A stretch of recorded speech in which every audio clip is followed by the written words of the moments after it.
Bonjour tout le monde. Alors donc dans cette vidéo, je vais vous présenter Nextstep, qui est l'ancêtre de macOS X, donc l'actuel macOS, sur l'émulateur Previous. Cet émulateur en fait permet d'émuler les ordinateurs de l'entreprise Next, qui a été fondée par Steve Jobs en 1985, après son éviction d'Apple, dont il était d'ailleurs l'un des créateurs.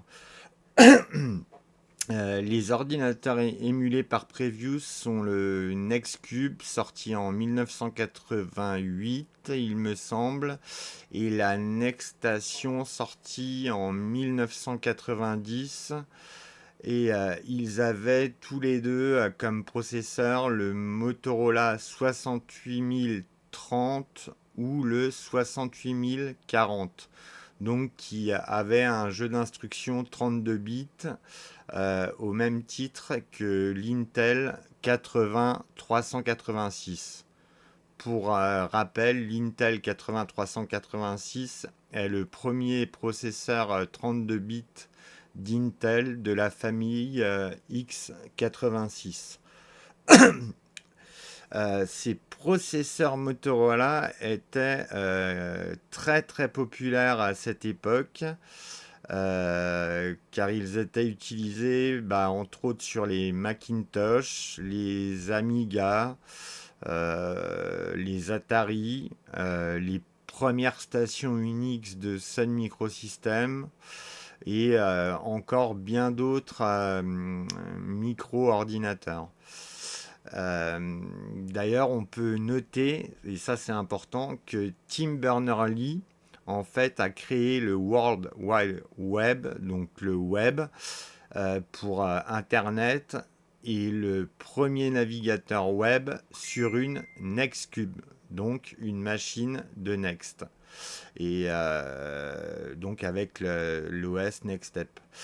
Et il faut préciser aussi que le jeu Doom et Quake ont également été développés sur cet ordinateur. Donc, pour revenir à Nextstep, la première version a été Nextstep 08, donc qui est sorti le 12 octobre 1988, jusqu'à Nextstep 2.2. Cet OS était basé sur 4.3 BSD Tahoe de l'université donc de Californie à Berkeley, d'où est originaire BSD Unix. 4.3 BSD est sorti en juin 1988, et du coup à partir de Nextstep 3.0, sorti donc le 8 septembre 1992, jusqu'à Nextstep 3.3, sorti en février 1995. Nextstep c'est basé sur 4.3 BSD Reno, donc qui est sorti en juin 1990. 4.3 BSD Reno provenait également donc du CSRG, donc qui est le Computer System Research Group, donc de l'Université de Californie à Berkeley. Et il faut noter également qu'il y a eu une version de Nextstep en version 4, qui s'appelait en fait OpenStep, donc écrite en lettres majuscules, et qui est sortie en juillet 1996 et qui se basait toujours sur 4.3 BSD Reno. Donc pour notre part, nous allons nous concentrer sur Nextstep 3.3, qui est composé d'un espace utilisateur, donc Userland 4.3 BSD Reno, et d'un noyau hybride, comme sous macOS, composé d'un noyau donc 4.3 BSD Reno et d'un noyau Mac 2.5. À la base, les noyaux Mac sont des micro-noyaux, mais dans le cas de NextStep et de macOS, ils ne servent pas de micro-noyaux.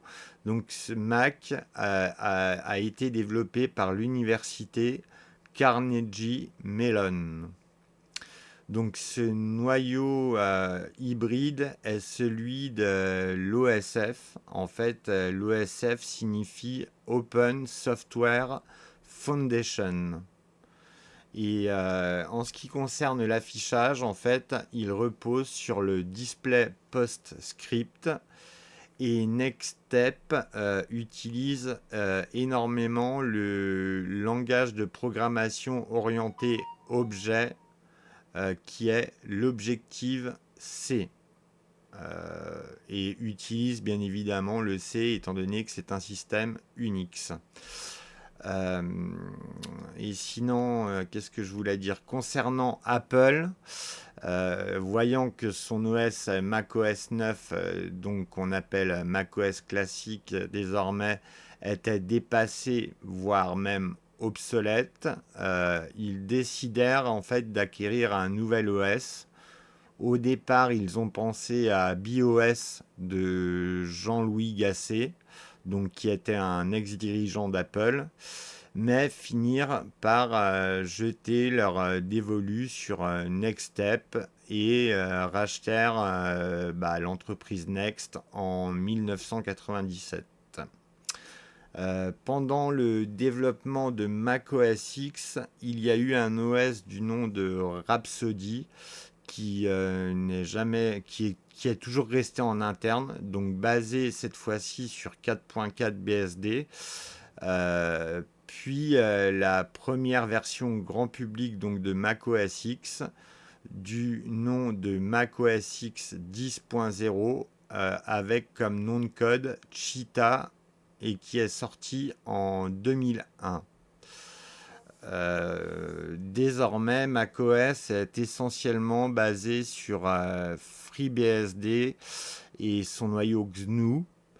C'est comme ça qu'ils appellent leur noyau hybride maintenant, qui est vraiment très très similaire au noyau de NextStep. Je voulais que vous sachiez tout de même qu'il existe un gestionnaire de fenêtres qui reprend l'aspect de NextStep du nom de Windows Maker, que l'on associe souvent à GNUstep. En fait, GNUstep est une réimplémentation libre du framework OpenStep, donc qui est écrit en minuscules, qui n'est pas à confondre avec l'OS OpenStep, donc qui est la dernière version de NextStep. Euh, Ces deux logiciels sont disponibles donc sous GNU Linux, BSD et certainement d'autres Unix.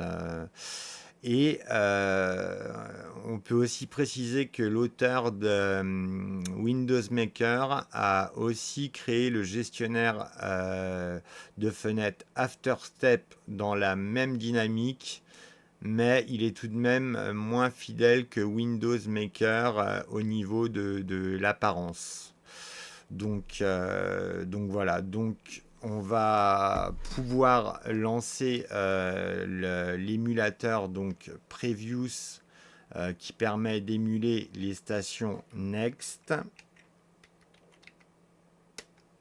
Voilà, donc nous cliquons sur OK, OK, OK. Donc là, forcément, on est sur un émulateur, donc il faut le temps que ça, voilà, que ça démarre. Hein. Ça met un peu de temps, c'est normal.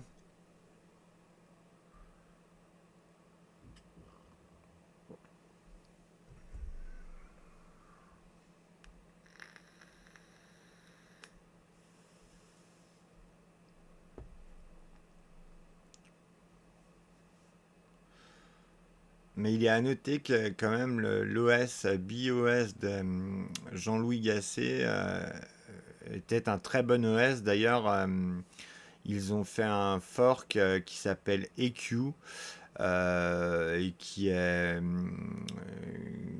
virtualisable avec VirtualBox ou KVM. Donc si vous voulez tester, n'hésitez pas.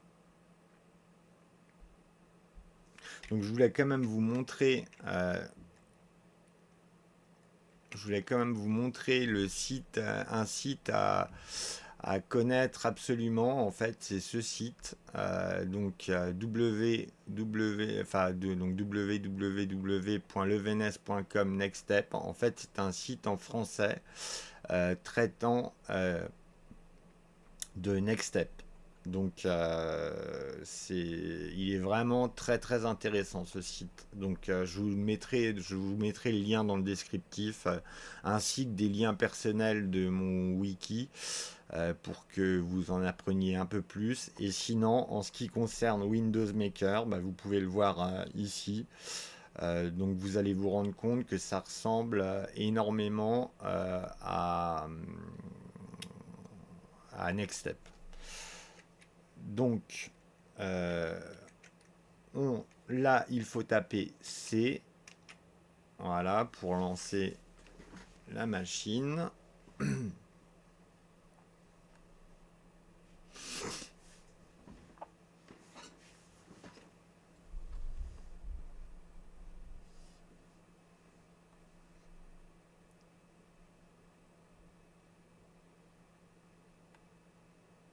Alors, dites-vous bien quand même que cet OS date à la base de 88 et qui, là, la Next Step 3.3, donc la version qu'on émule de 95.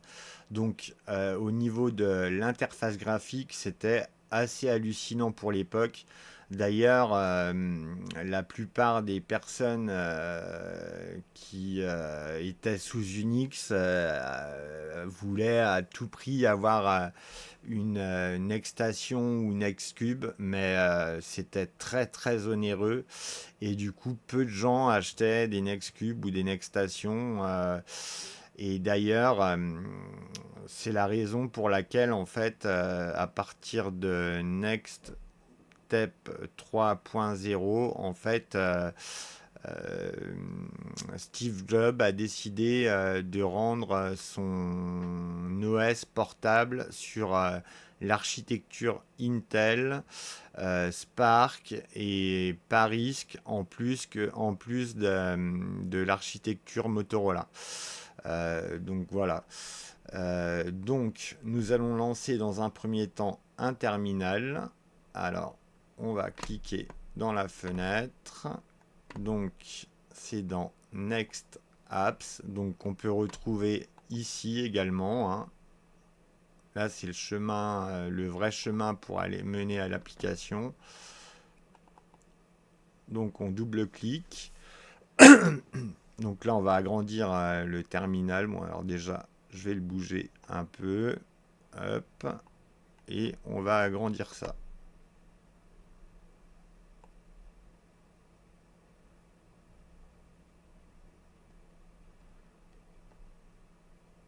Voilà, et je vais en ouvrir un deuxième.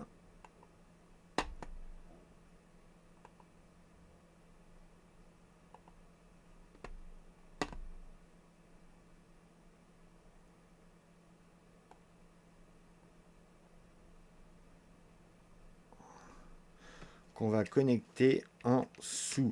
Alors sachez que le tiret du 6 en fait ne se trouve pas sur la touche 6 mais se trouve sur la touche plus. Donc voilà, là comme vous pouvez le voir, on est connecté en route. Voilà. Voilà, oui, ça met l'utilisateur, le premier utilisateur, c'est normal. Euh, Peut-être qu'en mettant echo user, mince, user, ouais, non, ça met, enfin bref, peu importe, mais on est connecté en route.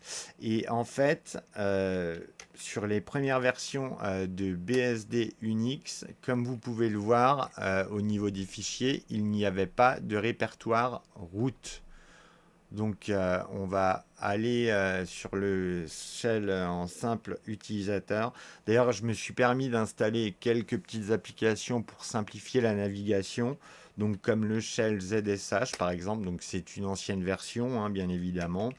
Mais sinon, pour tout le reste, en fait, c'est que des applications qui proviennent de 4.3 BSD Reno.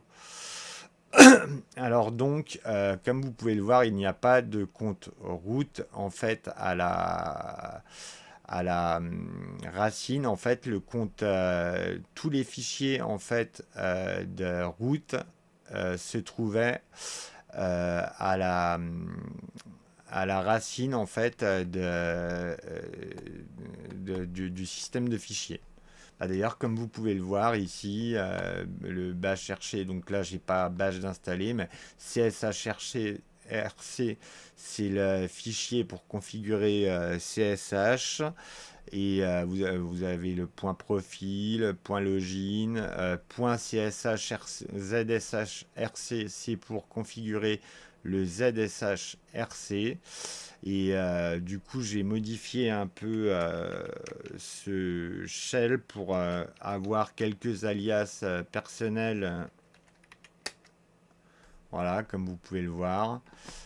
Il y a des alias qui sont un peu indispensables, comme le F, LS, F, comme commande LS, ce qui permet en fait de faire la distinction entre les répertoires donc, qui finissent par un slash, donc barre oblique, les fichiers donc normaux qui n'ont rien, qui ne finissent par rien, et donc du coup les liens symboliques normalement ça finit par un arrobase, voilà, ça c'est un lien symbolique.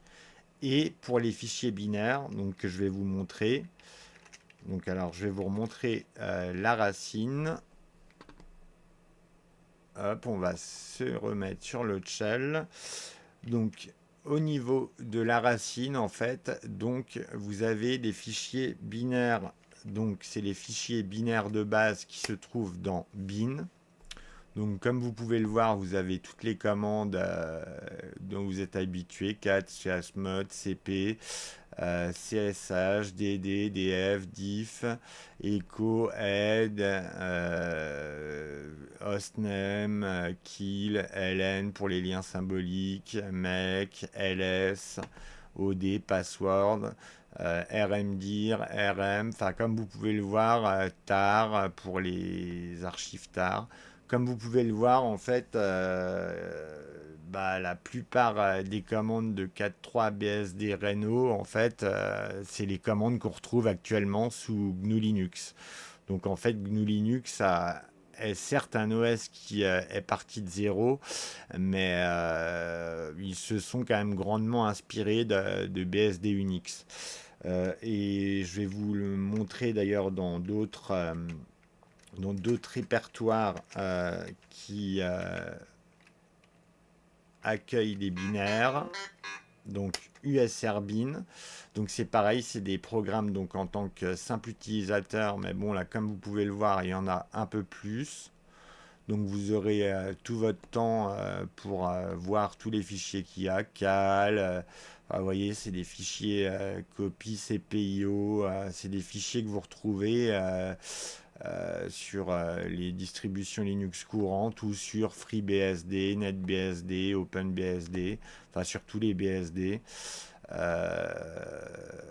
Voilà. Enfin, je vais pas faire toutes les commandes une par une. Vous voyez, même la commande tr, zmore pour more, c'est l'équivalent de less en fait. Le programme more, c'est l'équivalent de less. Donc pour visionner un fichier sans passer par un éditeur de texte. Enfin voilà, il y a pas mal. Vous aurez le temps de voir les commandes en mettant la vidéo sur pause. Et sinon, il y a donc dans USR un autre endroit où il y a des commandes également utilisateurs, c'est UCB. Donc vous allez me dire UCB, à quoi ça correspond? En fait, UCB, c'est tout simplement pour dire Université de Californie à Berkeley. Voilà.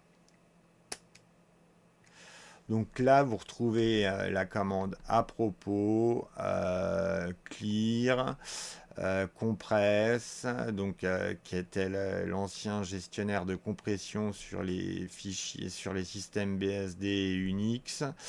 Eggs, donc qui est l'éditeur ligne par ligne de VI, donc Finger qui permet d'avoir des informations sur les utilisateurs, FTP qui est un client FTP, Group pour avoir les groupes d'un utilisateur.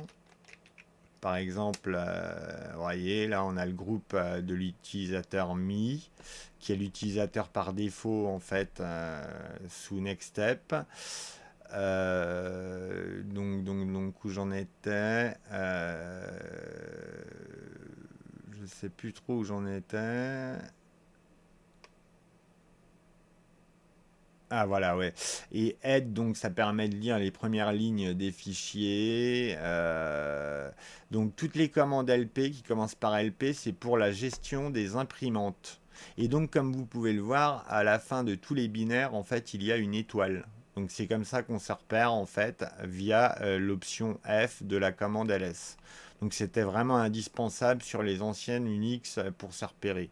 Et comme vous pouvez le voir, il y a également netstat.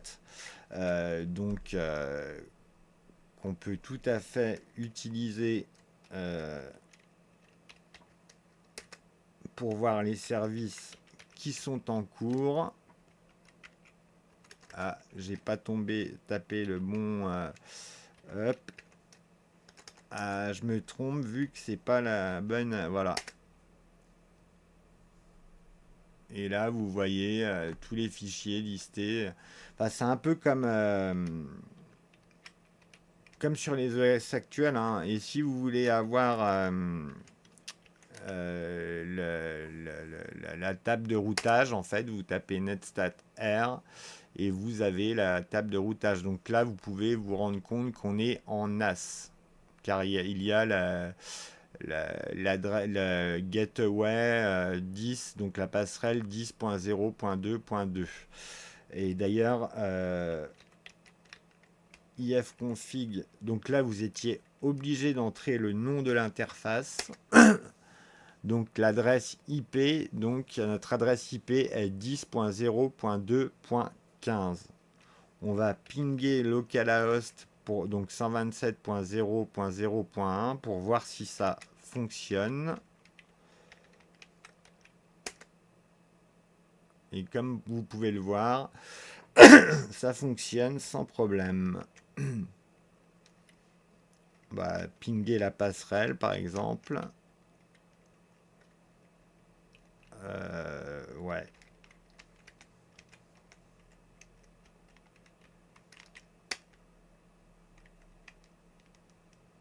Par contre, vu que j'ai mis mon pare-feu, je ne pense pas que je puisse me connecter à l'extérieur,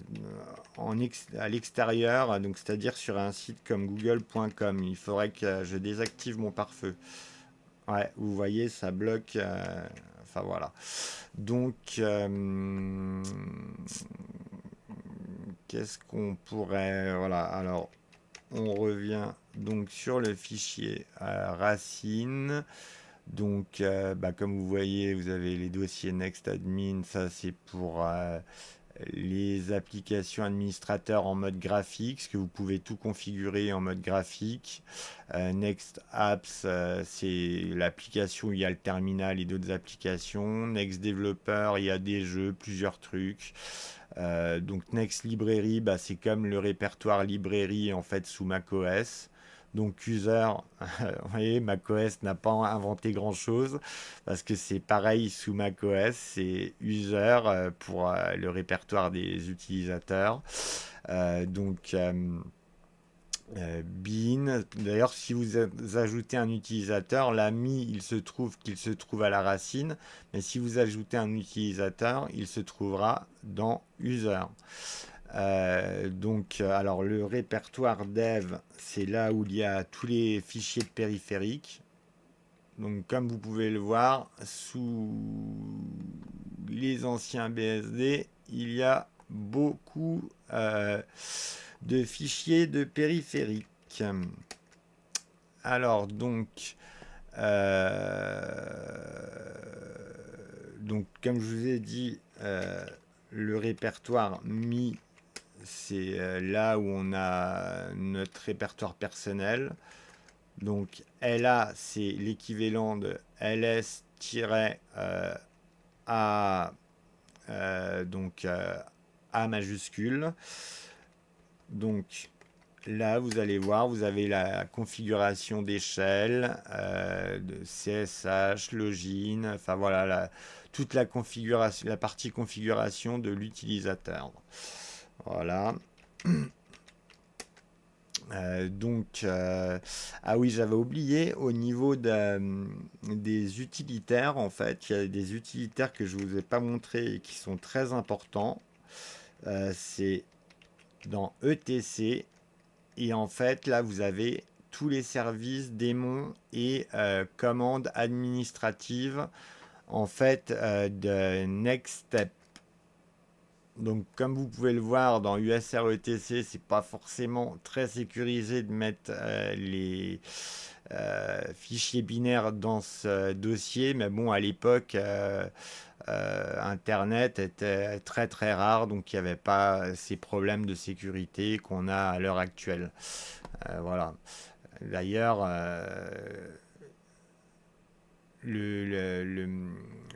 enfin, alors, comme vous pouvez le voir, il y a plusieurs démons. Alors, il y a plusieurs commandes donc administratives. Shawn pourra changer l'utilisateur. FTPD qui est le serveur FTP. FingerD donc, qui est le serveur pour avoir les infos sur les utilisateurs. Alt. ifconfig la commande pour les interfaces réseau, inetd qui est le serveur de serveurs donc qui s'occupe de tous les qui s'occupait à l'époque en tout cas de tous les démons donc service du système, donc init qui a le premier processus. Euh, D'ailleurs, on peut s'en rendre compte si on tape un petit PSAUX grep 1. Ah bah oui, forcément grep 1, ça affiche pas mal de trucs. J'aurais dû mettre grep init. Voilà, comme vous pouvez le voir, c'est le premier processus donc qui a le PID 1. Voilà, donc hop. Donc en fait, les systèmes Unix actuels n'ont pas énormément changé, hein. Vous avez la commande runice pour, enfin voilà, NTPD c'est un serveur de temps, donc MKS pour créer un système de fichiers. NewFS c'est pareil, c'est pour la création de systèmes de fichiers, c'est spécifique au BSD. Euh, Qu'est-ce qu'il y a encore d'intéressant là-dedans? Donc la commande ping pour voir la connexion à votre réseau. Donc Airlogin, donc vous avez la commande Airlogin d'ailleurs dans USR UCB. Et Airlogin D, en fait, est le serveur Airlogin. Et Airlogin, en fait, c'était l'équivalent de la commande SSH pour se connecter à un poste à distance. Mais par contre, Airlogin ne chiffrait pas la communication, c'est-à-dire qu'avec un sniffer de paquet, vous pourriez voir le mot de passe dès que l'utilisateur se connecte. Donc maintenant, bien évidemment, ce service n'est plus activé par défaut. D'ailleurs, par contre, un service qui est présent, d'ailleurs qui doit être Telnet D, le serveur Telnet. Donc maintenant, le serveur Telnet, en général, il n'est plus présent, mais la commande Telnet qu'on retrouve également dans USR UCB, par contre, est encore présente dans les Unix actuels, car c'est très pratique pour tester la connexion à tel ou tel service. C'est un peu un couteau suisse du réseau Telnet. Donc TFTPD, c'est un genre de serveur FTP, mais en beaucoup plus simplissime. Donc voilà, VIPW, donc c'est pour configurer les utilisateurs. Donc c'est à entrer en tant que route. Toutes ces commandes sont des commandes à rentrer en tant qu'administrateur. Hein. Donc VIPW, je vais vous montrer. Donc voilà, vous avez le compte route et le compte MI. Donc voilà. Et je ne sais pas s'il y avait déjà VIGR. Non.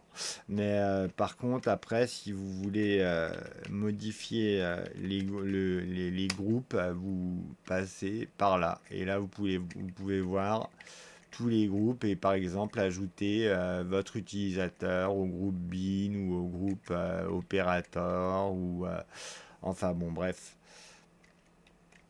Donc voilà.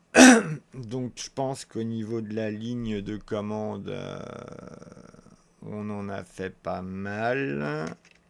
Je regarde encore ce qu'on n'a pas vu. Enfin, dans les choses intéressantes. Donc, LSETC, je vais vous montrer quand même un peu à quoi il ressemble. Donc, comme vous pouvez le voir, c'est des fichiers très similaires à FreeBSD, mais également à Linux. Donc, puis après, hostconfig, ça c'est spécifique à NextStep, mais vous voyez, il y a le fichier host, la configuration d'Inet D, login. Enfin voilà, je vous laisserai le temps de regarder. Vous avez la RC, le script RC. Et un rc.local donc pour configurer des démons de manière manuelle. Il n'existait pas encore le rcconf comme sous FreeBSD. D'ailleurs, le nouveau système d'initialisation sous FreeBSD et NetBSD est rc-ng pour New Generation. Voilà, donc terme cap. Enfin, en gros, vous avez un peu tous les fichiers de configuration que vous retrouvez sur les Unix actuels. Dans le dossier USR, ouais, il y a des trucs qu'on n'avait pas vus.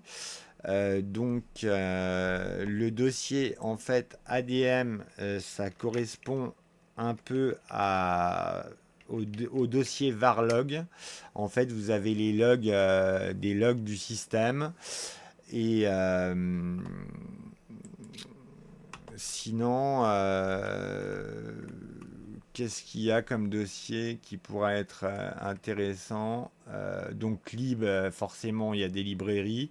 Donc, le dossier GNU, c'est quelques utilitaires GNU, mais franchement, il n'y en a pas beaucoup. Donc man, hein, évidemment, c'est là où se trouvent les pages de manuel. Donc diff. Ah, attendez 2 petites secondes. Hop. Donc le répertoire diff, le répertoire GNU, comme vous voyez, il n'y a pas grand-chose. USR.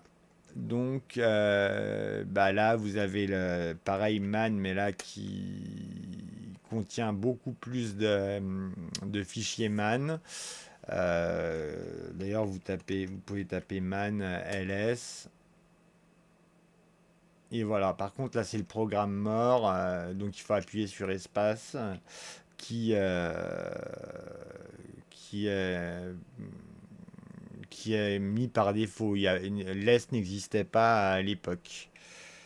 Donc dans LSUSR, alors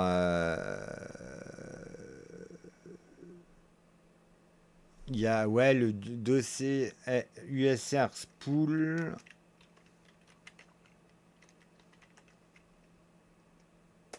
en gros, qui était une file d'attente de jobs, donc de programmes qui s'exécutent en arrière-plan. Donc voilà, les imprimantes, comme pour les tâches d'impression.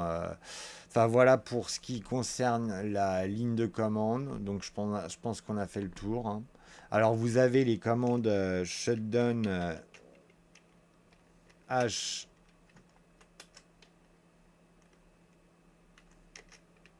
no mince, HNO pour éteindre le système, hein, qui était d'ailleurs à la base une commande BSD Unix. Parce que les systèmes basés sur Unix SVR4 ne s'éteignaient pas tout à fait de la même manière, c'était bien plus complexe. Donc voilà, pour les terminals, bon, on va quand même les laisser ouverts pour le moment. À la limite, on va en fermer un. Voilà. Et là, on va se rendre donc dans les applications. Alors, dans les applications, vous avez donc le dossier NextAdmin.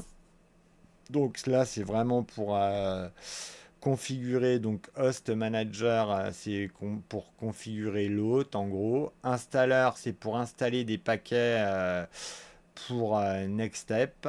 Install tablette, je ne sais pas exactement. NetInfo Manager, ça permet par exemple de supprimer un utilisateur que vous auriez ajouté ou de supprimer plein de choses. Enfin, NetInfo Manager permet de faire énormément de manipulations. Net Install Helper, c'est certainement une aide. Alors ça, Netware Manager, en fait, c'est pour activer le réseau Netware qui était populaire à l'époque, mais maintenant tous les réseaux se basent sur TCP/IP, donc bon, ça n'a plus trop d'intérêt maintenant. Alors NFS Manager, donc Network File System, c'est pour gérer le système de fichiers en réseau Network File System.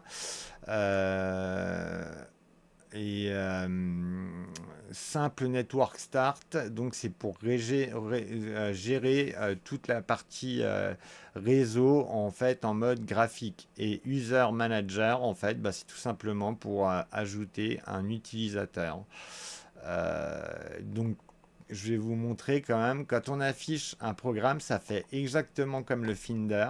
Vous avez le nom de l'application et après toutes les options de l'application. Donc vraiment pour vous montrer qu'Apple n'a absolument rien inventé. D'ailleurs, on va quitter ce programme et je vais vous le montrer sur un autre programme. Et là, comme vous voyez, ça marque SNS, donc information. Bon, bah là, il n'y a pas d'information. Mais bon, bref. Ah oui, il faut ouvrir la session en tant que root. Et là, après, donc vous pouvez gérer votre réseau comme bon vous semble. D'ailleurs, pareil, si vous mettez l'installeur de paquets, et ben voilà, ça change. Comme le Finder, ça change au niveau. Là, c'est le petit truc d'info installeur avec donc des noms de développeurs, donc paquets pour installer les paquets. Enfin bon, voilà. Euh, voilà. Sinon, qu'est-ce que je voulais vous montrer? Donc NextAdmin, on a fait le tour. Il me semble pas qu'il y a des fichiers en dessous, non. Dans Next Apps, bah, vous avez donc l'éditeur que vous retrouvez ici dans les raccourcis, donc qui est un simple éditeur de texte. Donc comme vous pouvez le voir, voilà.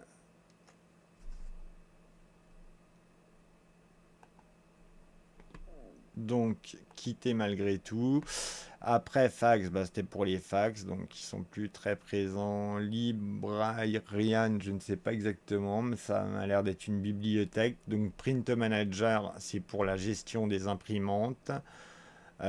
Preview, je ne sais pas non plus. Ça, c'est pour les préférences en fait du clavier, de la souris,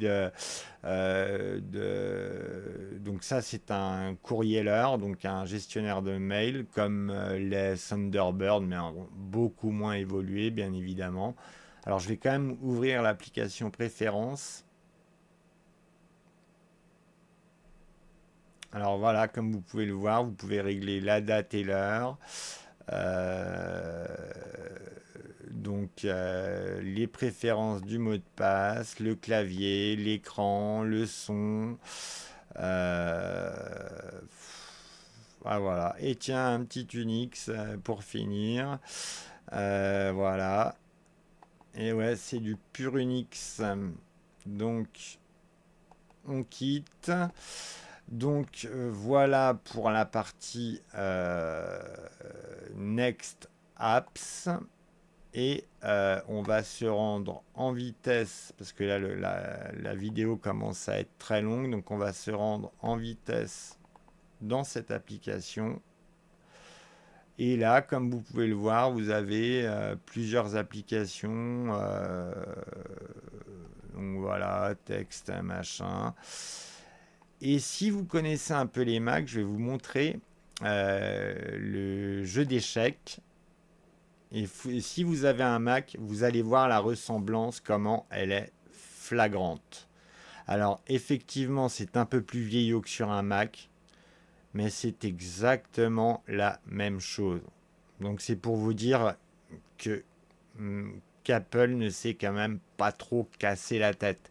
Enfin bon, c'est vraiment pour vous montrer que qu'en fait les programmes se ressemblent beaucoup, sauf que désormais l'espace utilisateur en fait de macOS est basé sur FreeBSD au lieu de 4.3 ou 4.3 ou 4.4 BSD. Mais voilà, en fait, vous avez, c'est quasiment le même système. Et pourtant, il date de 88, donc voilà. Donc voilà, je pense qu'on a fait le tour de cette vidéo, puisqu'on pourra en parler pendant des heures de Next Step, hein. C'est un OS très intéressant. Donc on va clore la session. Donc alors, clore la session, si vous mettez clore la session, en gros, c'est comme si vous vous déconnectez. Et donc, si vous appuyez sur éteindre, on éteint la machine. Donc là, nous sommes obligés d'attendre l'extinction car la souris est bloquée et le raccourci clavier indiqué ne fonctionne pas.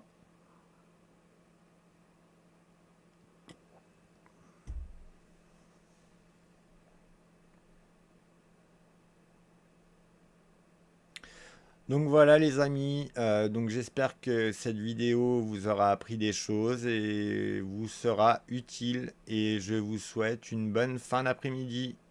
Ciao!